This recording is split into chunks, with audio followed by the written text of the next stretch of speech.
¿Qué tal, amigas y amigos?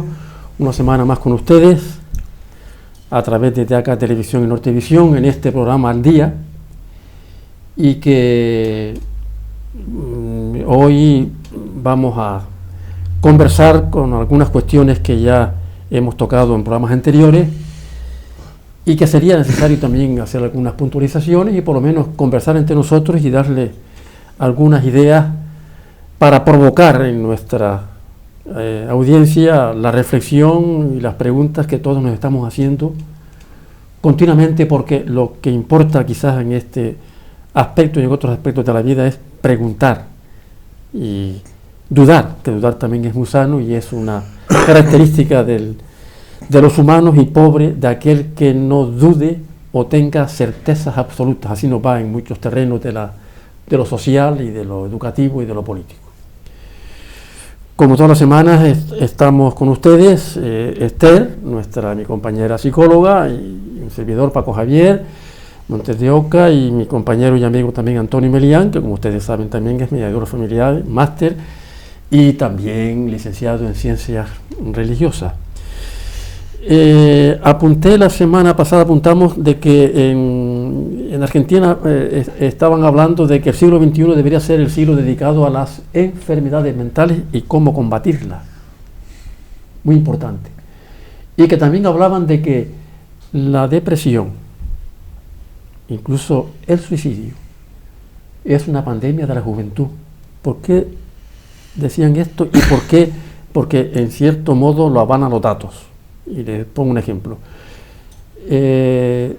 Depresión es un efecto, es una consecuencia del estado de soledad, que en algunos momentos pueden provocar en las personas comportamientos, pensamientos parasuicidas o incluso llegar a la tesitura de poder quitarse la vida, ¿no? Y decían estas plataformas argentinas acertadamente de que la depresión, suicidio, pandemia de la juventud, que es otro tipo de pandemia, porque hay datos que lo avalan. Por ejemplo, sé que hay un edificio en Nueva York, el Wessel, que lo cerraron en la parte alta porque hubo 3 intentos de suicidio por parte de jóvenes entre 19 y 24 años. En Japón y en Corea del Sur subió de forma desproporcionada el número de suicidios y de intentos de suicidio en adolescentes, jóvenes y escolares. O sea, niños, adolescentes, estudiantes que estaban en la etapa escolar, que provocó, por ejemplo, que en Japón y también en el Reino Unido se creara un ministerio de la soledad. La soledad, efectivamente. La soledad es una pandemia, encontrarse solo, que en cierto modo tiene que ver con el confinamiento, con las restricciones que significan aislamiento. Pero indudablemente estamos, no solamente por el virus y por el momento pandémico o la fatiga pandémica que estamos atravesando, en un momento global en la que las personas se sienten o se suelen sentir o expresar que se sienten solas. De hecho, por ejemplo, hay unas encuestas en Estados Unidos que hablan de que un 25% de jóvenes encuestados en centros universitarios se sienten solos, y son jóvenes que están imbuidos, impregnados, conectados casi continuamente de forma diaria a las redes sociales y a internet. Curiosamente, una etapa de gran comunicación global, y sin embargo hay un sentimiento de soledad que anida en sus espíritus, en su alma, y que les provoca ansiedad que en algunos momentos puede llegar hasta el abandono de sí mismo y por supuesto la improductividad y hasta pensamientos suicidas. Esto es un tema importante que se debe combatir, y que, como acabo de decir, hay 2 estados como el Reino Unido y el Japón, sobre todo, un país además caracterizado por mucho trabajo y por mucho aislamiento, a crear un ministerio para tratar la soledad de las personas. Esa es la idea, y este es uno de los efectos de la pandemia, y tendría que haber alguna salida, ¿no? Entre comillas, algún tratamiento, ¿no? Tendría que haber una salida, pero por lo pronto no se ve la luz, como dirían algunos. Todavía queda para verla. La soledad, sí, es verdad que la pandemia ha ocasionado soledad en muchas personas, incluso viviendo acompañada de familiares, porque nos han quitado lo más importante que el ser humano tiene, que es la libertad. O sea, la libertad de salir cuando tuvieses que salir, cuando te daba la gana, cuando te apeteciera, simplemente a ir a comprar agua o simplemente a dar un paseo. Cuando te quitan la libertad, lo que hace es que te encierran como en una jaula y aparece esa soledad, y con el paso del tiempo aparecen depresiones, aparecen los miedos. Bueno, los miedos aparecieron desde el principio, pero los miedos se van agudizando. Y yo no sé si tú sabes que aquí en España no se pronuncia jamás las muertes por suicidio. Ya, no sé, no se dan datos. Se dice ha fallecido tal persona o ha habido un accidente, pero jamás se dicen que ha sido por suicidio, porque temen que eso pueda ocasionar que se den muchos más suicidios en más gente. Para llegar a ese extremo se debe estar bastante solo, bastante deprimido y con una tristeza profunda para llegar, y hasta miedo, o sea, para llegar hasta ese extremo, ¿no? Bueno, la pandemia ha ocasionado muchos problemas y uno de ellos ha sido ese. ¿Que lo podemos solucionar? Bueno, sí, gracias a Dios existen los especialistas que te pueden ayudar, incluso por internet, cosa que antes no existía, hoy existe, incluso por internet.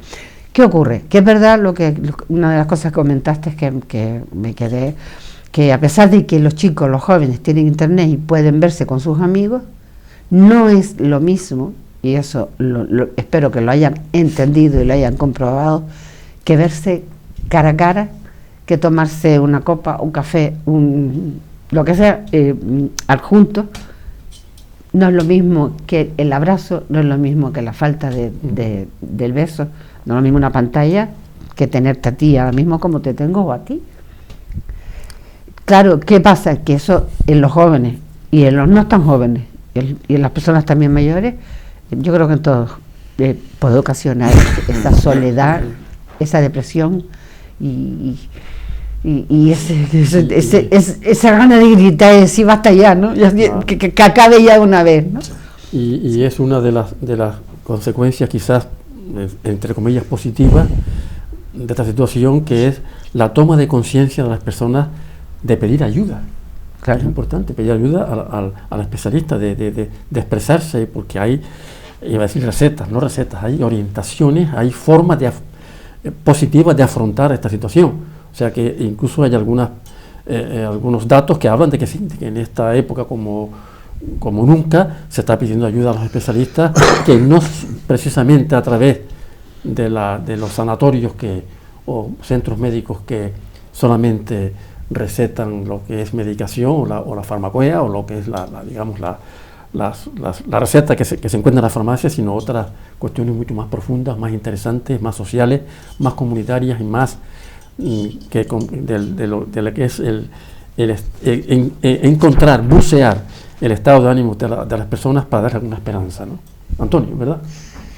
Sí, no, el tema es que el ser humano es sociable. Claro. Y el contagio o la evitación del contagio es lo más impersonal que se puede creer. Aquí tenemos una gran contrariedad, que a lo mejor a cierta edad y con ciertos criterios, cierta formación o miedo, esto impide esa salida, pero se busca a la gente soluciones intermedias o dentro de la casa. Pero hay una época en el proceso de la vida, que es la juventud, donde el bien tiende a comunicarse. Y si no hay pandillas, si no hay amigos, si no hay rollo colectivo, no hay vida, no se expande, no se desarrolla la sociabilidad innata en el ser humano. Entonces, ¿quiénes están creando la rebeldía? Pues la gente que está aquí, y la gente que no ha superado esta etapa tiene 25, 30, 35 años y todavía depende de esta situación. No quiero extenderme mucho porque este es un tema que ustedes dominan mucho más que yo, pero que a mí, por la regla de tres, aquel cuento la vieja, me salen esta reflexión. Entonces, aquí se crean muchísimos problemas. Aquí hay una ley además que protege la libertad de movimiento, de expresión, de ubicación, de salida, de entrada. Entonces todo esto está coaccionado violentamente, bajo multa, bajo sanciones, y menos mal que todavía no se ha pensado en cárceles, ¿no? Aquí hay un dilema, y es que efectivamente el bien común, a pesar de cómo se piense hoy, sigue existiendo. Entonces, hasta hoy se ha intentado en muchos países casar la libertad y el derecho al respeto, la obligación del respeto a la libertad del otro. Aquella frase que se decía, que parece que se cuestiona ahora, es: mi derecho acaba donde empieza tu libertad. Entonces hay derechos que se pueden confabular y se une al tuyo, que son la unión de voluntades para realizar una historia. Entonces somos libres los tres, pero estamos unidos en un proyecto común. Esto sí, está bien, porque además este proyecto común es aplaudido por la sociedad porque fomenta el bien común, sin el cual no existe sociedad. Yo creo que esto está claro sociológicamente hablando. Entonces, aquí estamos viviendo un mundo total y absolutamente coercitivo, desconocido, sin saber cuál va a ser la solución. Es un elemento imperceptible, no se le puede pegar, no se le puede echar flic, no se pueden cerrar las puertas y las ventanas, porque además lo que te piden es que abras las ventanas. Yo no sé si es para que entre el caballero, si es para que, si entra, que no entre con tanta maldad, ¿no? Claro. No lo sé. Entonces, el desconocimiento crea miedo, crea inseguridad, crea angustia, crea estrés, crea depresión, y así vamos viendo. Yo no sé si el procedimiento que he ido es lógico o es al revés. Ustedes verán, repártanlo como quieran, como decía Cantinflas. No, lo que pasa es que yo siempre dije que no iba a tener miedo. A ver, al principio efectivamente, claro que sí, miedo, entiéndanme, miedo lo tenemos todos, pero que el miedo no me iba a vencer. Esto es. A ver, miedo, claro, porque no sabes lo que está pasando, no sabes quién está mintiendo, no sabes cuándo va a terminar esto. O sea, no sabes si puedes pegárselo a un amigo, a tus hijos. O sea, claro, el miedo existe. No voy a decir que yo soy aquí con el arma y poderosa. Claro que sí. Pero sí que dije en un momento determinado, el miedo no va a poder conmigo. Yo voy a poder con el miedo. Y es lo que suelo aconsejar, a veces se lo digo, no vivan con miedo. O sea, entiéndanme, el miedo, claro que sí, pero vivan con precaución. Racionalícenlo. O sea, sí, háganlo, asuman que sí, que hay una cosa por ahí que nos tiene, que nos tuvo atemorizados, pero no vamos a dejar que él nos domine. Claro. Sí. O sea, vamos a intentar, entre todos, superarlo y además sacarlo fuera. O sea, hay un aspecto concreto que por lo menos hay que señalarlo porque es así, y que también lo he recibido de mi reciente estancia en Argentina, que han aumentado el número de consultas en Argentina con motivo de violencia de género, conflictos de pareja que derivan en el hogar en violencia de género. Y hay un dato escalofriante respecto a la sociedad argentina que se está manifestando a ciertos niveles alarmantes, incluso en los medios de comunicación, e incluso hasta las instituciones públicas, entidades políticas. Le doy un dato: enero y febrero, comprobado, enero y febrero, se ha producido un femicidio, o sea, una muerte por violencia de género hacia la mujer, claro está, cada 30 horas.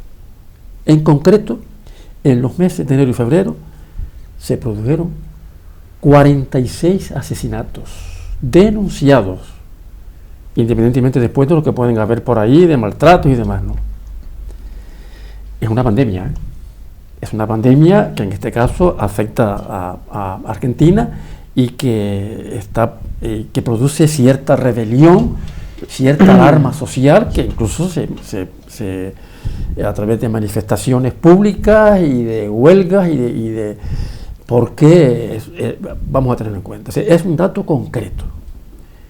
Claro, Esther, conflictos de pareja en una situación de aislamiento, que si nos atenemos también a ciertos antecedentes o cierta historia personal, trastornos emocionales de la pareja, conflictos, incluso a nivel de personas con ciertos trastornos psicopatológicos, desencadenan el femicidio, ¿no?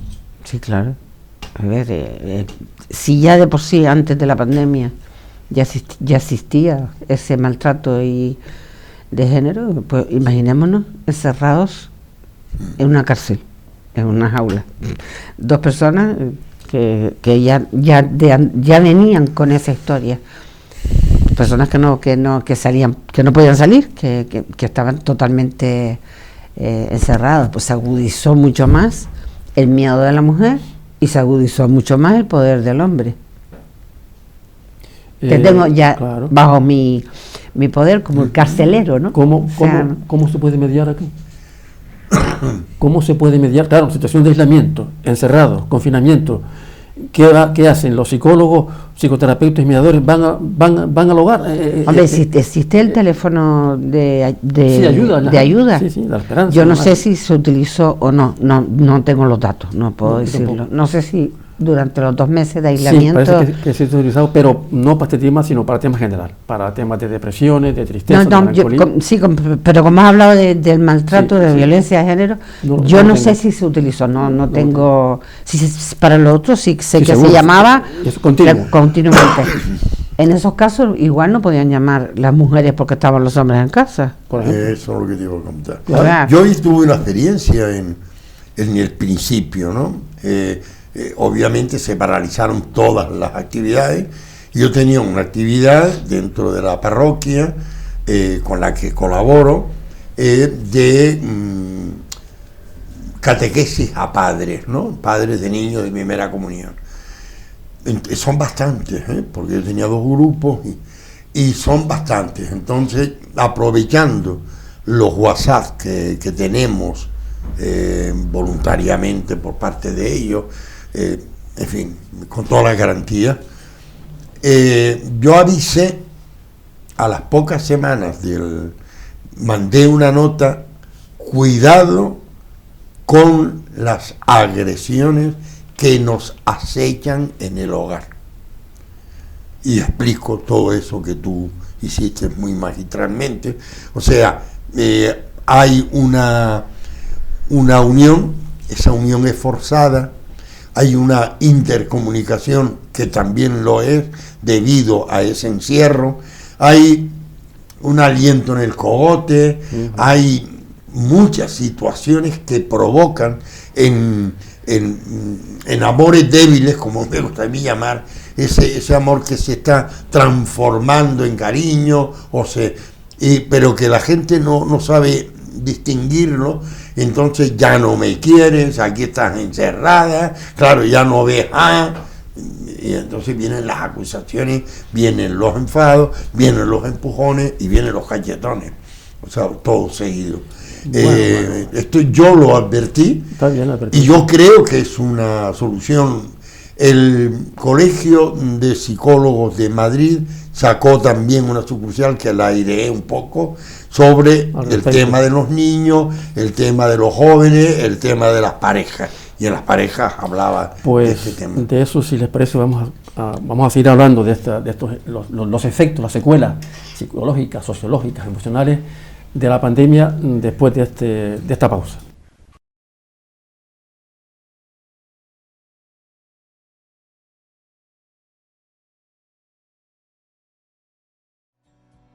El ahorrador de electricidad estaminal es el único aparato del mercado comprobado que reduce el consumo de electricidad después de haberse instalado en miles de hogares en Canarias. No deje que su factura de electricidad afecte a su economía familiar. Estaminal es autoinstalable y no consume electricidad. Estaminal le garantiza una reducción de un 20 hasta un 35% de su recibo de luz. Diga basta al excesivo consumo de electricidad y llámenos ya al 928-481-249. Recuerde, puede ahorrar hasta un 35% de su factura de electricidad. Estamina, la seguridad del ahorro.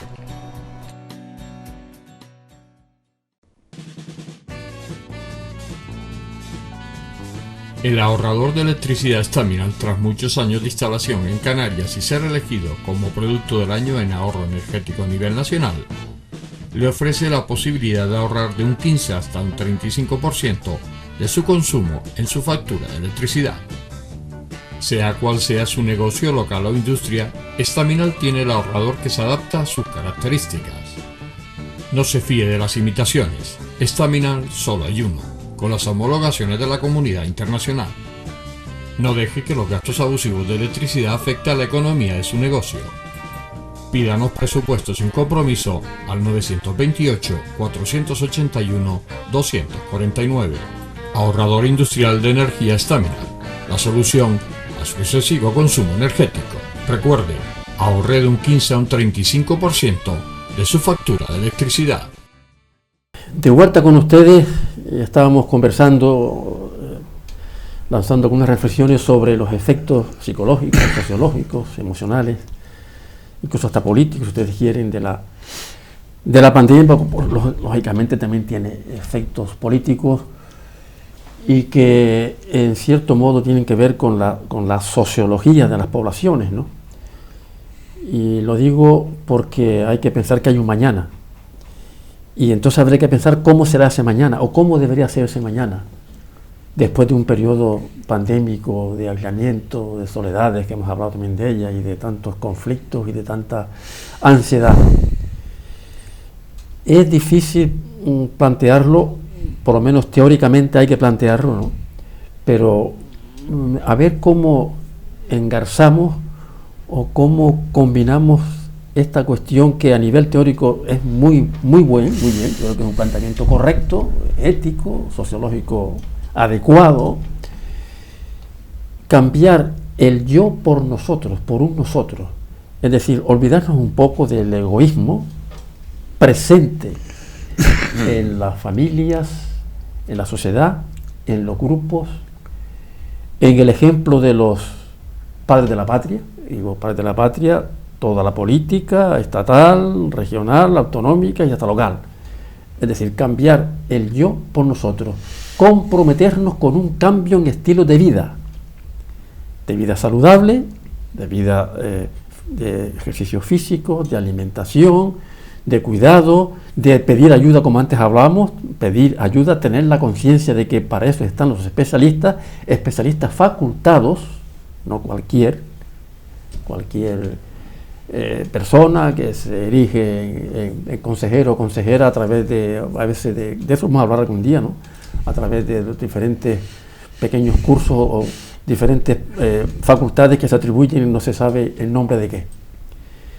Y ese cambiar el yo por nosotros implica un compromiso social, creo que un compromiso en cambios en el estilo de vida, y que la sociedad en general, empezando por los poderes públicos, implementen en la sociedad, en las poblaciones, un sentido solidario, de cooperación, de olvidarse de que esta señora me va ahora a decir, me va a iluminar en el camino para yo ser presidente del gobierno, yo ser el presidente del gobierno, porque hablo de un ejemplo concreto, ¿no?, en el que abunda el egoísmo, el yoísmo,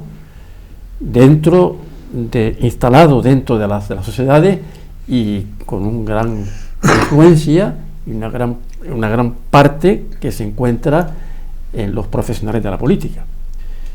Esa es mi idea, cambio de estilo de vida e intentar que el continuo egoísmo a los que nos sometemos, el que el otro es un enemigo y el otro no existe, convertirlo en un elemento de cooperación y de ayuda. Difícil, ¿verdad? Casi en la práctica es complicado. Fue una utopía. O sea, yo cuando la pandemia empezó tenía esperanza y tenía fe de que la gente aprendiese de lo que habíamos perdido, porque solo aprendemos cuando perdemos, de los abrazos, de los besos, de los encuentros, de los te quiero dicho a la cara, no por un mensajito. Yo tenía esperanza, dije, el ser humano tiene que aprender de esto y tiene que cambiar, pero no, hemos cambiado, al contrario. Ahora puede ser también que el virus nos está afectando por todo lo que has dicho, de depresiones, de miedos y demás, pero la gente está, cada uno va a lo suyo, la gente está cada vez más irritable, más enfadada, ya no hay. Si ya antes no existía, ahora existe muchísimo menos el respeto a lo que tú puedas opinar sobre política, sobre religión, sobre mujeres y hombres, feminismo, machismo, sobre padres, hijos, nietos. Si antes ya era difícil, esto, el miedo, lo que hemos vivido, el aislamiento, el no saber qué nos depara el futuro, nos ha hecho peores personas, lo siento, es mi opinión.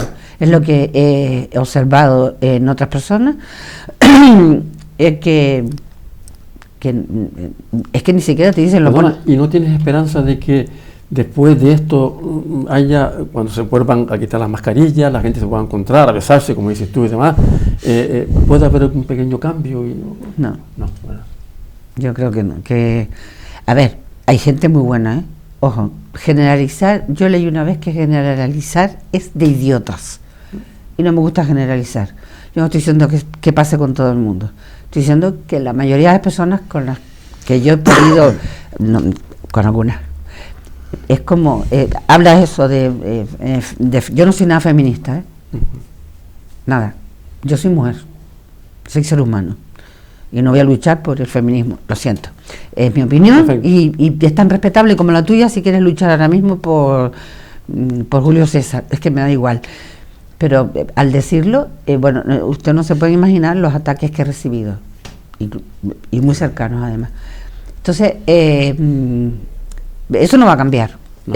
La gente, yo creo que esto nos ha hecho más egoístas, más como el miedo que produce, me tengo que curar yo, sanar yo, proteger yo, protégete tú. O sea, no somos capaces de pensar en el bien común.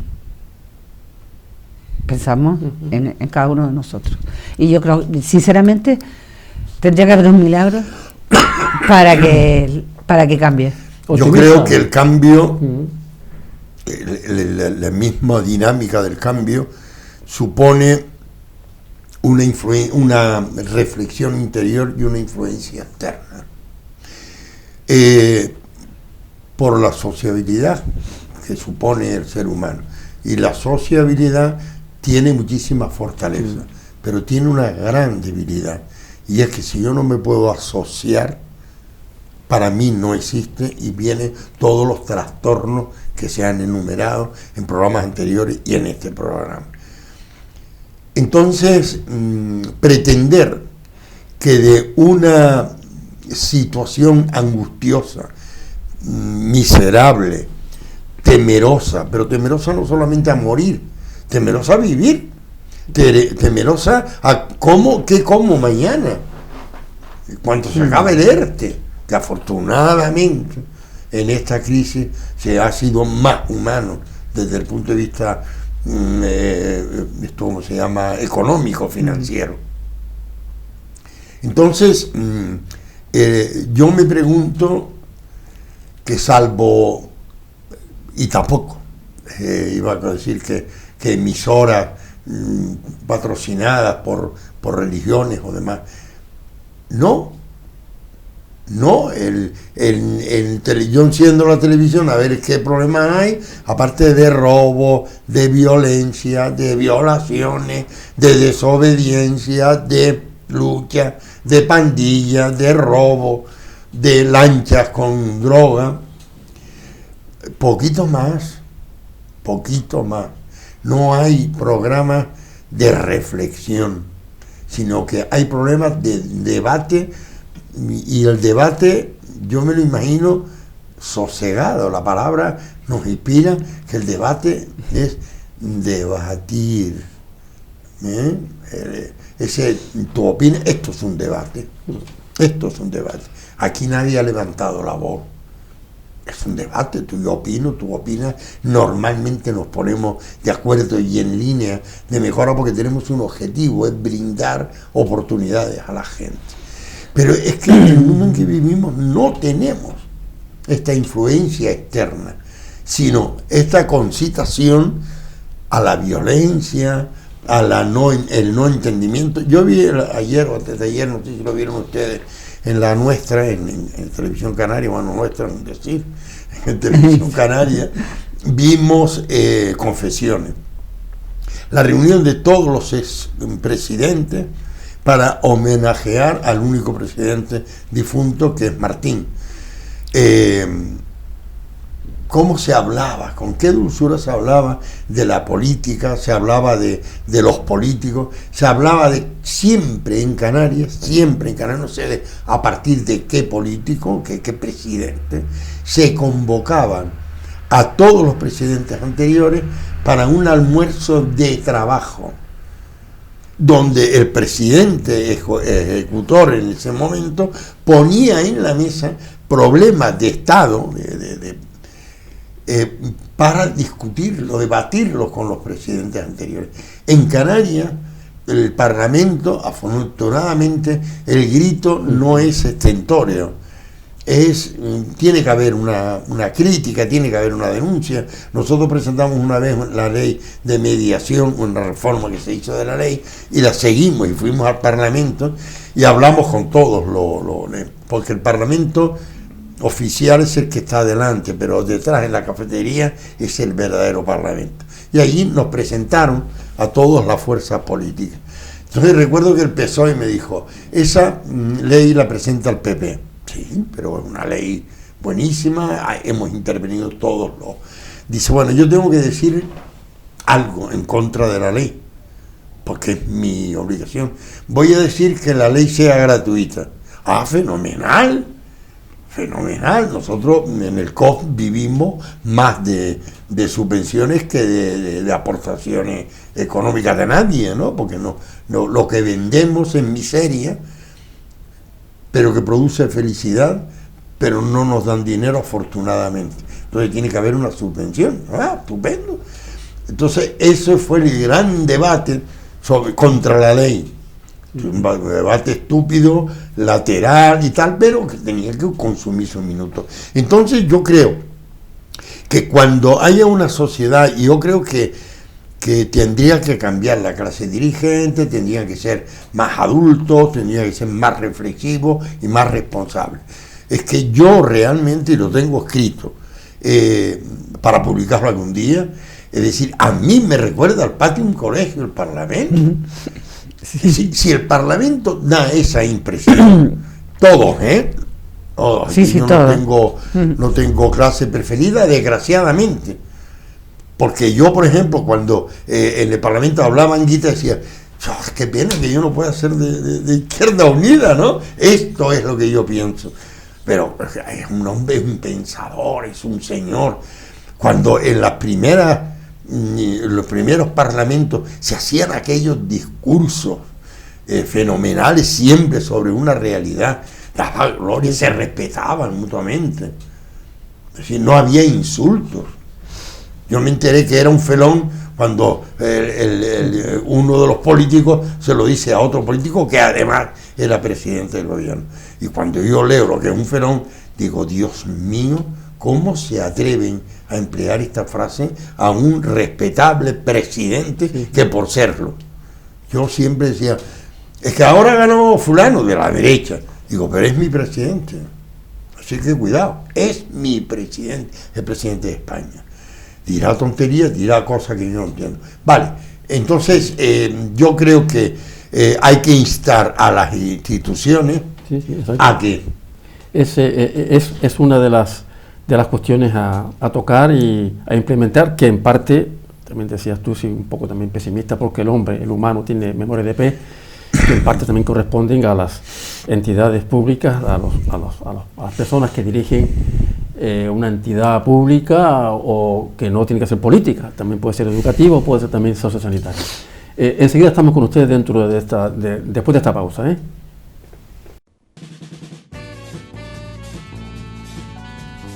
El ahorrador de electricidad Staminal, tras muchos años de instalación en Canarias y ser elegido como producto del año en ahorro energético a nivel nacional, le ofrece la posibilidad de ahorrar de un 15 hasta un 35% de su consumo en su factura de electricidad. Sea cual sea su negocio local o industria, Staminal tiene el ahorrador que se adapta a sus características. No se fíe de las imitaciones, Staminal solo hay uno, con las homologaciones de la comunidad internacional. No deje que los gastos abusivos de electricidad afecten a la economía de su negocio. Pídanos presupuestos sin compromiso al 928-481-249.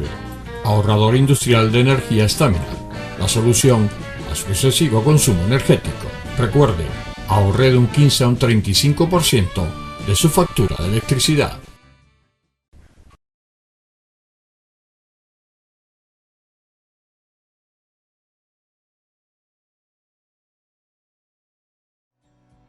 El ahorrador de electricidad Staminal es el único aparato del mercado comprobado que reduce el consumo de electricidad después de haberse instalado en miles de hogares en Canarias. No deje que su factura de electricidad afecte a su economía familiar. Staminal es autoinstalable y no consume electricidad.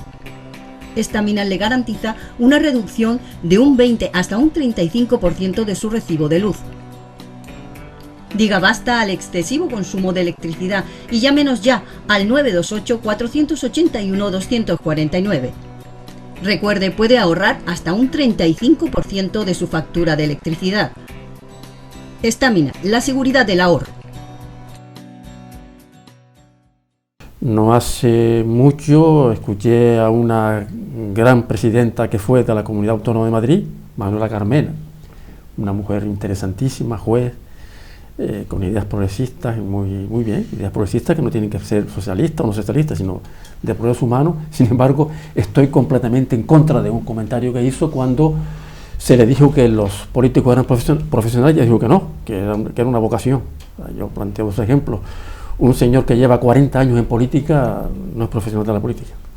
Un señor o una señora que ha sido concejal de un ayuntamiento en una posición, pasa a ser diputado regional o diputada regional y luego pasa a ser ministro del gobierno, y luego cuando termina su periodo se le coloca el partido o las empresas la colocan en las famosas puertas giratorias. Eso no es el profesional de la política.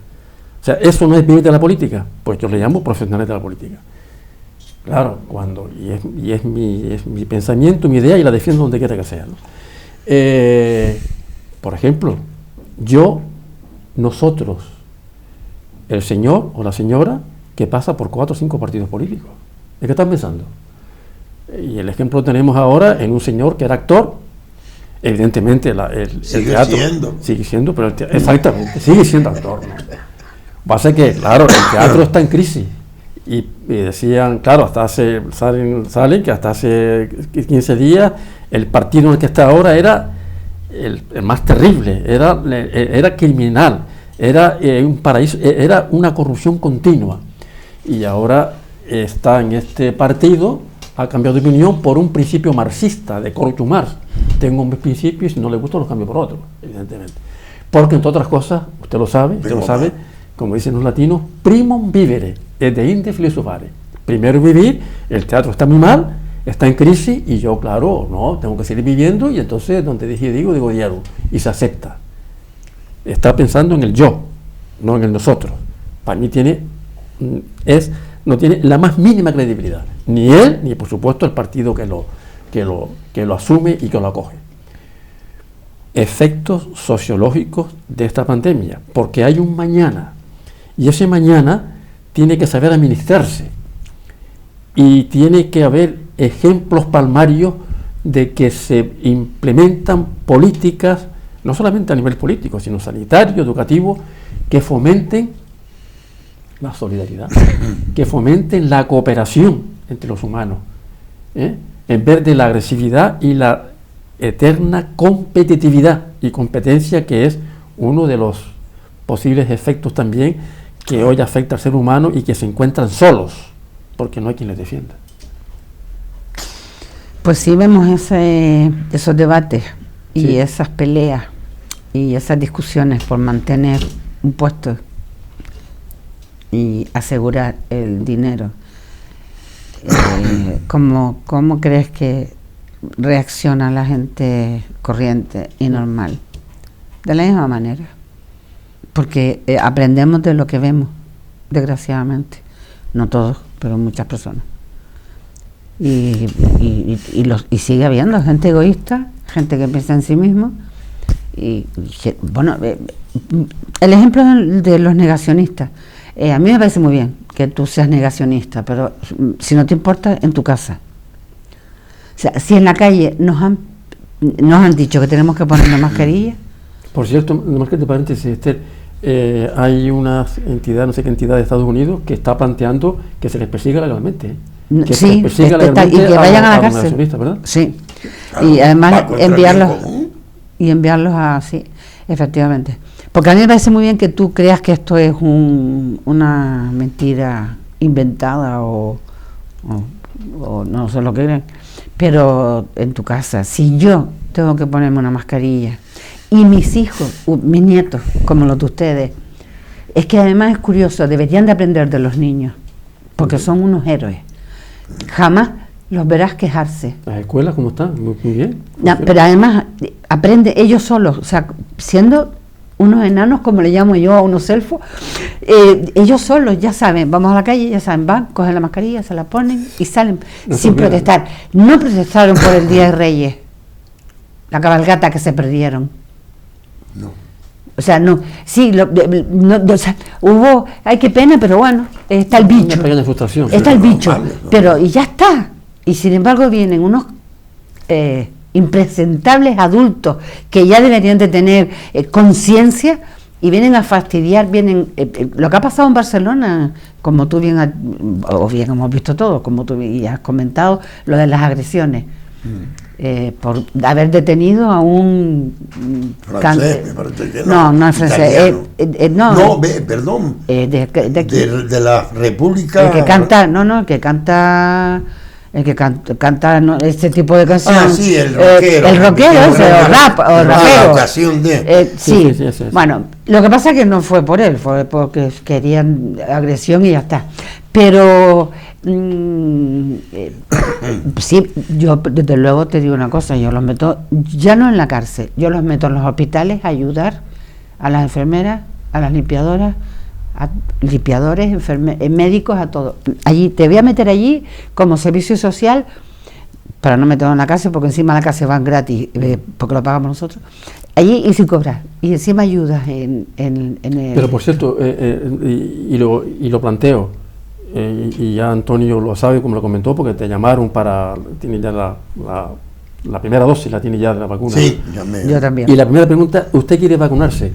Vamos a ver, este sentido de la libertad, cuando estamos hablando aquí del bien común y de la salud pública, este sentido de libertad es correcto, hay que respetarlo. Pregunto, a lo mejor sí hay que respetarlo, ¿no? A ver, yo sinceramente, yo también me vacuné, me pusieron la primera dosis. Sí. Bueno.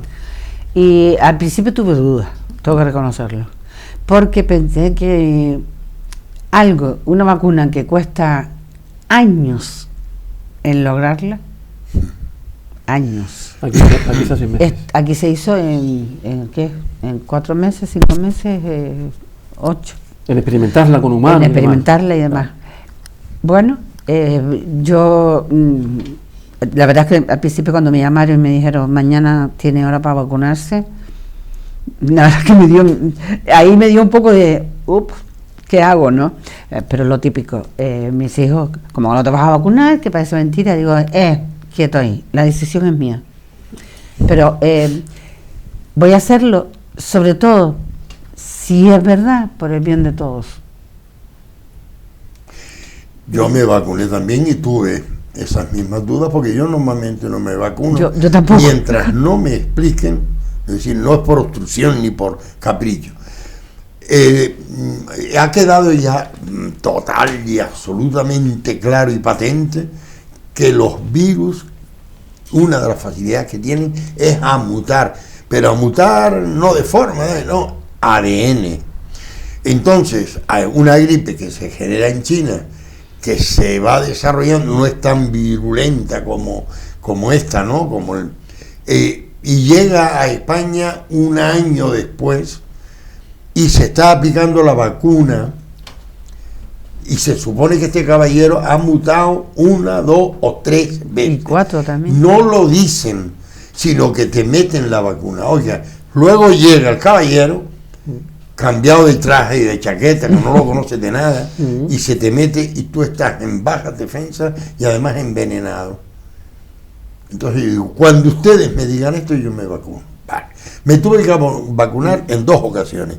Una, mientras fui profesor, porque yo tengo el bacilo de Koch incorporado, así que cuidado con la pulmonía, y daba clase adolescente.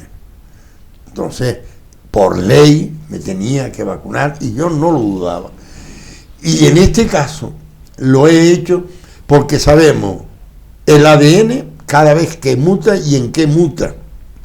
Que a mí eso me importa un bledo porque yo no sé la fórmula qué significa y no tengo el tiempo de estar mirando la fórmula y bien, muta. Y te van diciendo, la mutación es en tal vacuna un 60%, en tal vacuna un 90%, en tal otra un 95%.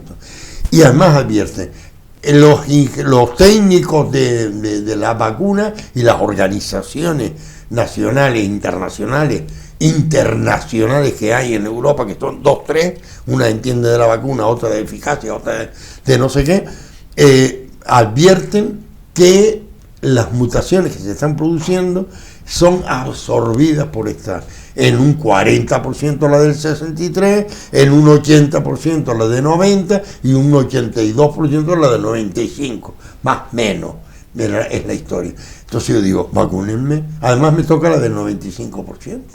Muy bien. Entonces yo digo, ya sin dudar, quiero vacunarme. Entonces, no solamente tu bienestar, sino que vacunado yo dejo de ser, no sabemos todavía cuánto tiempo, esto está todavía en el candelero, pero dentro de un mes seré inviolable para cualquier virus la temporada que sea. O sea que en este caso, digamos que es una cuestión que planteo, la libertad tropieza contra el derecho que los demás tienen a su salud. O sea, claro, si usted es libre de no vacunarse, pero ojo, que puede estar... Es lo que decíamos antes. ¿Verdad? Tu libertad acaba cuando empiece mi derecho. Por ejemplo. Bueno, la libertad está bien, pero parece ser que van a poner un pasaporte de vacunas o algo de europeo, esto, que cuando quieras viajar tienes que demostrar que estás vacunado. Claro. Entonces... Que no hagas daño. Que no hagas daño a los demás. O sea que, bueno, me parece muy bien, no te quieres vacunar. Allá tú. Exacto. Pero no vas a viajar. O sea que cuando se pueda, a ver qué vas a hacer, ¿no? Y eso no es una discriminación, el planteo no es una discriminación. Y esto, Paco, yo te lo explico después. Lo que pasa es cómo te sientes. Claro. Es lo que sufrió él en los viajes. Lo sufrí. ¿Una discriminación a qué te refieres? No, es decir, es una discriminación respecto al que no quiere vacunarse. Mire, yo soy libre y ¿por qué usted me impide viajar? Yo lo sufrí porque tuve 2 serios problemas, tanto en Madrid, Barajas como en Buenos Aires, porque me para volver a oír. Sí. ¿Por qué? Pues porque el virus lo vas a trasladar a otro lugar donde ya la gente está vacunada y está curada, Claro, entre comillas, se supone, y no tienes por qué. ¿Qué es lo que debería de pasar aquí? No deberíamos de dejar entrar a británicos y a alemanes si no están vacunados. Son los que están. Yo creo que, no sé si están vacunados, pero... No, están exigiéndolo ya en Canarias. Pero yo creo que lo están exigiendo ahora, claro, creo. que interesa. Pero, bueno, a mí me parece muy bien, en el sentido... De hecho, yo hombre, lo presenté, ¿no? Desde luego, la persona que no se vacuna, conmigo quiero distancia, Claro. y por supuesto quiero mascarilla. A ver, me parece muy bien, no te vacunes, pero conmigo quiero la protección que nos están pidiendo. Déjeme usted que me proteja. O sea, ya, pero... Claro, lo que pasa es que la razón por la que las autoridades están imponiendo esa vacuna, ese PCR, por ejemplo, que yo tuve que presentarlo aquí en Canarias, en Las Palmas, cuando llegué de Buenos Aires y de Madrid, porque tuve problemas migratorios en el aeropuerto de Pistarini en Buenos Aires, lo imponen con argumentos de salud pública o es simple legalización administrativa. Claro. A ver, según muchas personas es por ganar dinero. ¿Tú sabes el dinero que están ganando las farmacéuticas con la vacuna? Con la vacuna. Sí, pero claro. Claro. A ver, y no solo las farmacéuticas, los intermediarios, los que la reparten, o sea, gana muchísima gente, gana muchísimo dinero con este tema. De hecho, con las mascarillas. Se han hecho hasta millones, bueno, China me imagino, porque vamos... El propio Estado no ha quitado el IGI, que en el caso nuestro, de la mascarilla. No, y en otros sitios sí se ha hecho. Aquí se hace millonario todo Dios con todo. Y por ejemplo, yo vuelvo a insistir y vuelvo a recurrir a mi estancia en Buenos Aires, los restaurantes de comida, que están en parte cerrados, pero están repartiendo comida preparada, mansalva, ¿no?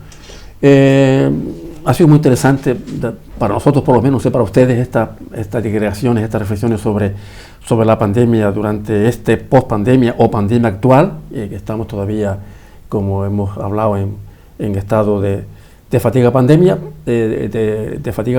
pero seguiremos hablando de esto y otros temas en otra de nuestras intervenciones en Al Día, pero sí con ustedes durante toda la semana a través de TACA Televisión y de Nortevisión. No nos dejen de ver y escuchar. Nos vemos, hasta pronto, sean felices.